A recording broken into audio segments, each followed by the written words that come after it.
So 50%, 50%, you struggle to gain a job on both sides. But if you become 80, 90% on network engineering, I can assure you that you always get a job. You will always get, because they want experts. That is what they need. They go Ghana to catch a good time. So this pretty girl with a beautiful smile. Hello guys, welcome back to the channel. So today I have a special guest on the channel, Lekan. Welcome to the channel. How are you doing? Yeah, very well, thank you. I'm glad to be here. Nice to meet you. So which city are you? I'm currently in Bournemouth. Portsmouth, right? Bournemouth. Oh, Bournemouth. Good. Yeah. All right, nice to meet you guys. We are going to talk about a whole lot of things right now. Lekan, do you want to just introduce yourself, like a brief introduction before I make mistake and insult you? No, it's all right. Yeah, thank you. My name is Lekan, and I'm a cybersecurity specialist. And I work as a cybersecurity engineer, and I also work part-time as a cybersecurity consultant, where I help people do cybersecurity consultancy services and training as well, pretty much. Good. Jamil, I will just hit the point right away. I know that you've been into cybersecurity right from Nigeria before you moved over here.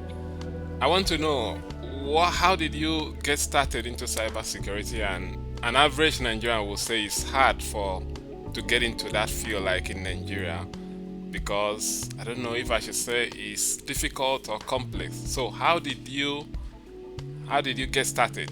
Yeah, I think for me the journey is quite very interesting, because I started as a programmer. I did a bit of Java programming back in the days. They used to call me Java, and that's why most of the time you see that my username on most platforms is Lekan Java, on Instagram, my emails and all of that, because people call me Lekan Java. Yeah, so I started with programming. I did a little bit of web development, but then I was actually studying mathematics in the university. Towards the end of my program in the university, I switched to networking. I did a bit of networking and all of that. And by the time I was posted to Abuja for service, I got a PPA to a telecoms company. I actually went to the telecom. I just went into the telecoms company and I introduced myself, showed them my CV. They did interviews, though someone connected me, but it's more of like just going there to do interview. And then the HR did a bit of interview for me, passed me to their technical lead. The technical lead did an interview and he said, I'm good. And then they gave me a letter to give to the NYC for NYC to post me to the company. And that was how I started. So I worked with the company as a network engineer, and then I moved to another company as a network engineer as well after my service. And then I moved to working on a diplomatic mission, the Embassy of United Arab Emirates, as an IT officer. I started as an assistant IT officer, and later on I became the IT officer. And that was it. While working on the IT officer as on the embassy as an IT officer, I did a lot of things, from systems engineering, network engineering, cybersecurity, infosec. I did everything pretty much, and that was when I did a lot of certifications as well. I did my CEH, certified ethical hacker. I did my CISSP, and that was it. And 2020, I decided to just resign from the diplomatic mission and move to the UK to do my master's in cyber. All right, that's good. Would you say that this experience that you've had in Nigeria, and you said United Arab Emirates, right? Would you say that this experience that you have back home helped you to get into this position in the UK? Because I know even in the UK here, you are still working in the cybersecurity space. Yeah, definitely. I will tell anyone that, if you want to come to the UK, the best thing you can do for yourself is to try as much as possible to gain enough experience from Nigeria, right? To gain enough experience from Nigeria, because, and particularly to do certifications from Nigeria, to try to do a lot of stuff from Nigeria. I think that will help a lot. Not just certifications and experience, also try to work on your communication skills. I was a Toastmasters from Nigeria, and Toastmasters is like the worldwide, platform for learning communication and leadership. They have clubs all over the world. They have club in Pentagon building, Pentagon that is United States DoD. They have club in FBI. They have club in the United States Capitol, that is United States Senate. And more than 300 of the Fortune 500 companies in the world now use Toastmasters as a learning platform. So I've been doing Toastmasters. I was a president of the club. I've helped a lot of people develop their communication and leadership skills. So that also helped me when discussing and having, conversation with most HR here in the UK pretty much. So, gaining those experience from Nigeria, because the fact is, you will know this already, we have more time when we are in Nigeria than here. Here, everything is just choked 100%. Because every time is like, you just think that this time is like 10 pounds. So, that's what you'll be thinking on your head. So it's always hard, to just create the time anyhow. So, as much as you can do them from Nigeria. But if you are here, then you just have to, keep pushing pretty much, right? All right. I also discovered that a lot of students coming in here, they have challenges, probably picking a course or like trying to know what they're coming in to do. And even when they are here, they still face a whole lot of challenges with the courses that they pick. How can maybe someone understand this thing right from Nigeria, and what can they do to overcome this barrier? Yeah, so I think for me, one of the things that I've learned over the years is that, right, is if you want to pick a course to do for your master's in the UK, right, the best thing that you can do is to pick a course that is related to what you're already doing, right? In Except Nigeria. if you are in Nigeria, except you want to totally move out of the field that you were in Nigeria. All right. So let's say, for example, you work as a network engineer in Nigeria, right? And you're thinking of coming to the UK to do your master's. The best thing you can do for yourself, based on my own understanding, is to come to the UK to do your master's in network engineering, right? To focus and go deeper into what you have been doing. Go deep and become an expert in that field, right? I see a lot of people make a mistake, right? They have been doing networking in Nigeria, network engineer. They want to come to the UK and then they are thinking of going into cyber. That is good, but that might not be the best decision, except if you already transitioned from Nigeria. You already transitioned into IT and cybersecurity in Nigeria, and then you decided to come to the UK to do your cybersecurity master. But if you are in networking, let's say, for example, you are a network engineer in Spectranet in Abuja or Lagos or whatever it is, right? You're a network engineer with them. You have 3 years experience. You understand some configuration, switches, routers, and all of this good stuff, right? Now, if you want to come to the UK, I would advise that go for a master's in network engineering. And what that do for you is that by the time you do your master's in network engineering, maybe with your experience in Spectranet, you're already at 60% of the whole landscape of your knowledge base and all of that. By the time you do your master's, it probably puts you at 70-80%, right? And probably if you can do your CCNP, maybe you've done your CCNP before, or maybe you've done your CCNA before, and you go for the next one, you go for your CCNP, you go for your CCIE, you build on that and you become an expert in that. So you get to a point that you are now at 80-90% of the knowledge base. That means that you've become a subject matter expert in that field. In the UK, when you go for interview, you can be sure that you always pass the interview and you get the job.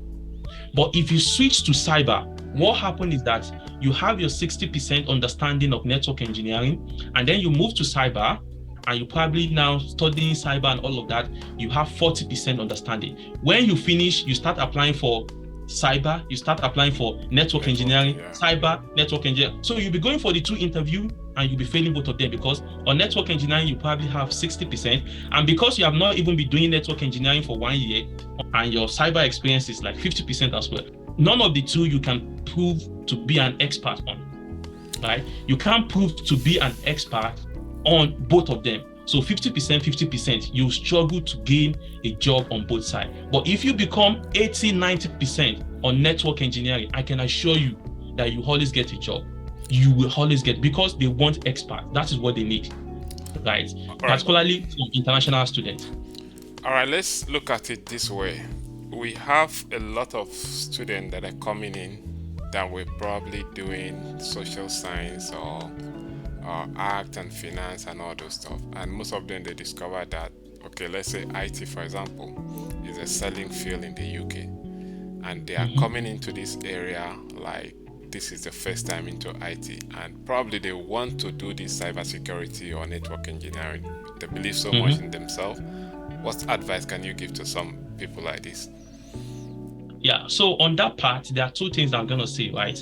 The first one is that, right, on this particular journey, you've already made a decision that you want to go for cyber. You want to go for this course. You want to go for whatever course it is. You want to move to the IT. You do not have much of experience, and you have decided that this is what you want to do. I believe very strongly that you have two options, right?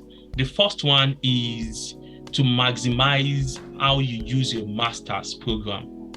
And the best way to maximize how you use your master's program is the project.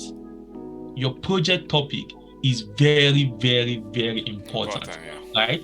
And I'm going to give you the clear picture of this, right? The project topic is 60 unit course or 60 credits course or something like that, what they call it, right?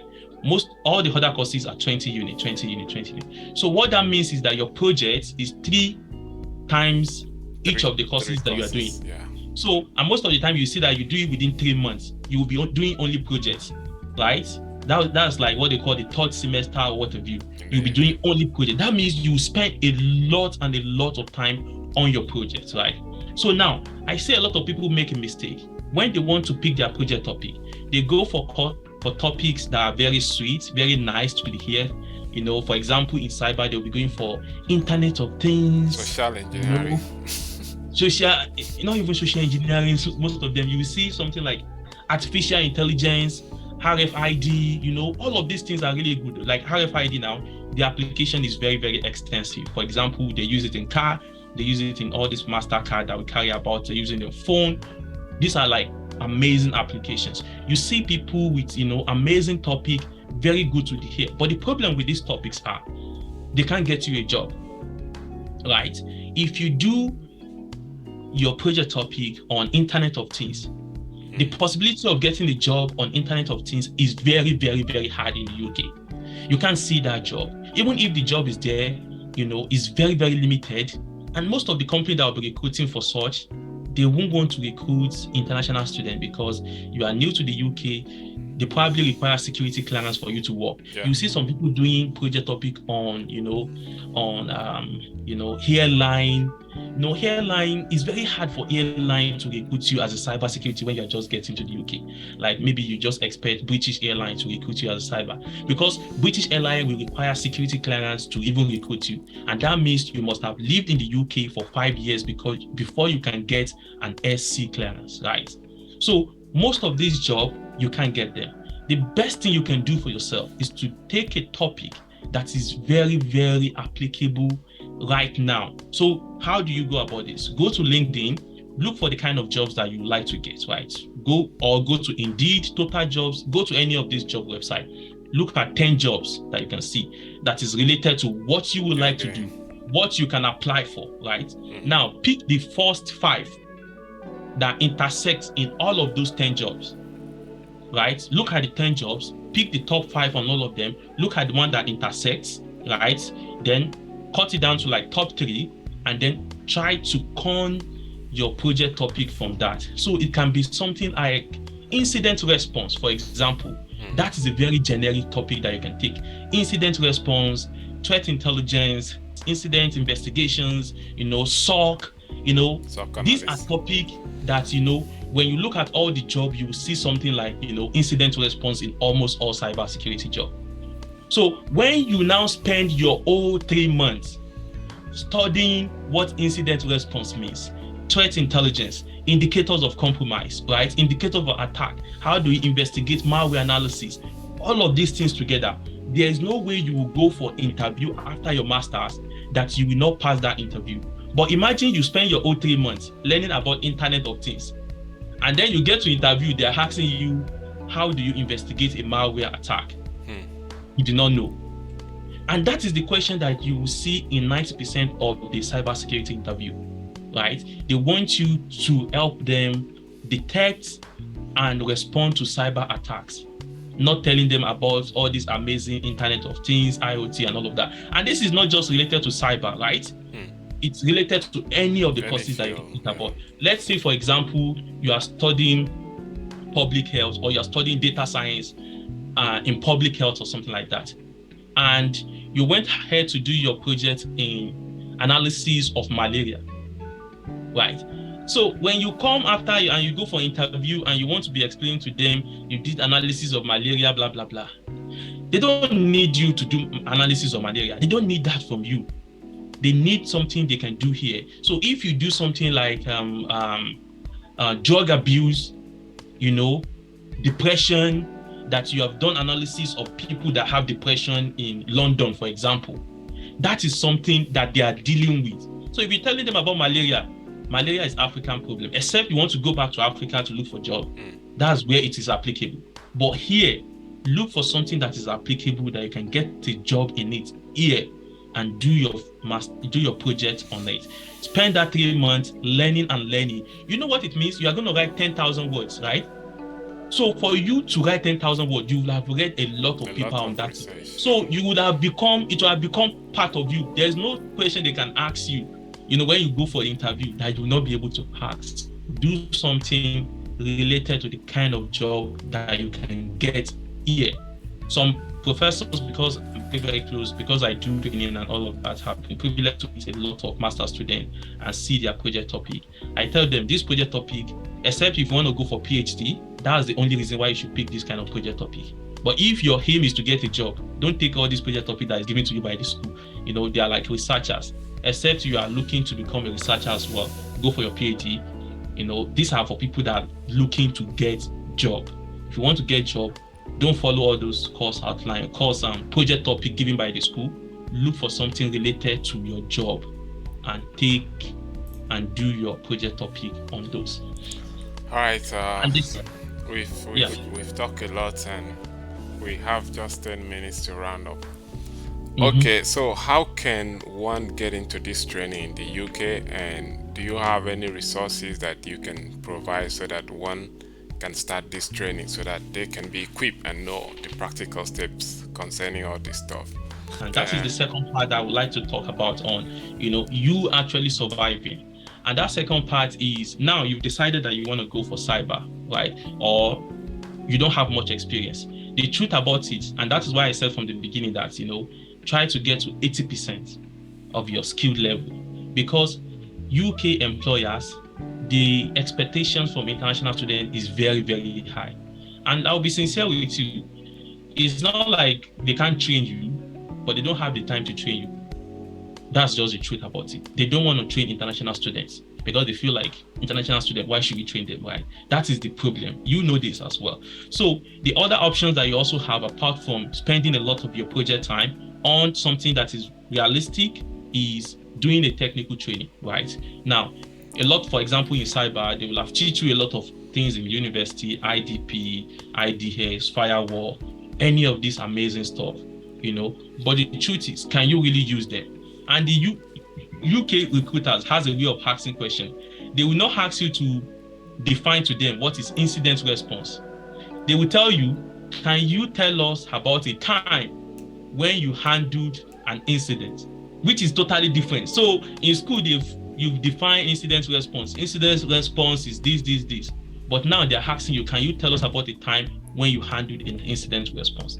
So this kind of question requires you to have done it.